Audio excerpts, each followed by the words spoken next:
Google drive থেকে delete করে দেওয়া ছবিটা আপনি কিভাবে আগের জায়গায় ফিরিয়ে নিয়ে আসবেন আজকের এই ভিডিওতে আমি আপনাদেরকে সেটাই দেখাবো। এবং সেই সাথে গুগল ড্রাইভ থেকে একটা ছবি আপনি পার্মানেন্টলি কিভাবে ডিলিট করবেন আজকের এই ভিডিওতে সেটাই আপনাদেরকে দেখাবো। তো স্ক্রিনটার দিকে একটু লক্ষ্য রাখুন।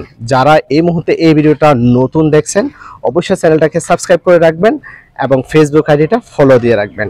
ওয়েলকাম ব্যাক বন্ধুরা, আমরা সরাসরি এখন এই মুহূর্তে চলে যাব গুগল ড্রাইভের মধ্যে। আমি প্রথমত আমার গুগল ড্রাইভ থেকে একটা ছবি আপনাদেরকে ডিলিট করে দেখাবো, তারপর সেই ছবিটাকে আমি আগের জায়গায় কিভাবে ফিরিয়ে নিয়ে আসবো সেটা দেখাবো। আর আপনি পার্মানেন্টলি কিভাবে কোথায় থেকে ডিলিট করবেন সেটাও আপনাদেরকে দেখাবো। ওকে, আমি সর্বপ্রথম গুগল ড্রাইভের মধ্যে চলে আসলাম এবং ড্রাইভ থেকে আমি একটা ছবি আপনাদেরকে ডিলিট করে দেখাবো। একটু যদি নিচের দিকে যাই, একটু নিচের দিকে গেলাম, তারপর এই যে এখান থেকে দেখতে পাচ্ছেন আমার এখানে ইসলামিক একটা ব্যানার এখানে দেখতে পাচ্ছেন আপনি। এই ব্যানারটাকে আমি এখন এখান থেকে ডিলিট করে দিব। ওকে, এখানে থ্রি ডট একটা আইকন আছে, সেখানে আমরা ক্লিক করে দিব। তারপর স্ক্রল ডাউন করে যদি একটু নিচের দিকে যাই, এখানে রিমুভ অপশন আছে, আমরা রিমুভ অপশনে ক্লিক করে দিব। তারপর এখান থেকে মুভ টু ট্রাস্ট, দেখুন আমাদের ইসলামিক যে ব্যানারটা ছিল সেটা কিন্তু চলে গেছে। এটা এক প্রকারে ধরতে গেলে আমরা গুগল ড্রাইভ থেকে কিন্তু ডিলিট করে দিয়েছি। ওকে, তো এখন কিন্তু এটা পার্মানেন্টলি ডিলিট করা কিন্তু হয় নাই। এখন এই ডিলিট করা ফাইলটা কোথায় আছে আমরা সেটা আপনাদেরকে দেখাবো।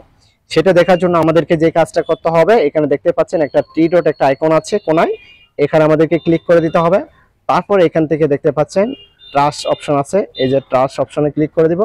তারপর দেখতে পাচ্ছেন এখানে আমাদের যে ডিলিট করে দেওয়ার যে ছবিগুলো ছিল ইসলামিক ব্যানারটা, এই যে এখানে কিন্তু আছে। ওকে, এখন আমি যদি পার্মানেন্টলি ডিলিট করলে আমাকে যে কাজটা করতে হবে, আমি যদি এখানে ক্লিক করি, তারপর এখান থেকে যদি আমি এই যে দেখতে পাচ্ছেন ইম্পোর্ট টু ট্রাস্ট, এখানে যদি আমি ক্লিক করি, তারপর এখানে ডিলিট ফেভার অপশনে যদি ক্লিক করি, তাহলে কিন্তু এটা পার্মানেন্টলি ডিলিট হয়ে যাবে।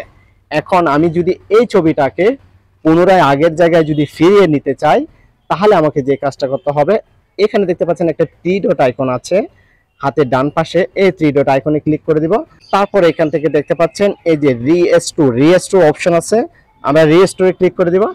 রিস্টোরে ক্লিক করার পর দেখেন পুনরায় কিন্তু গুগল ড্রাইভের মধ্যে আমাদের ছবিটা কিন্তু আবার চলে আসছে।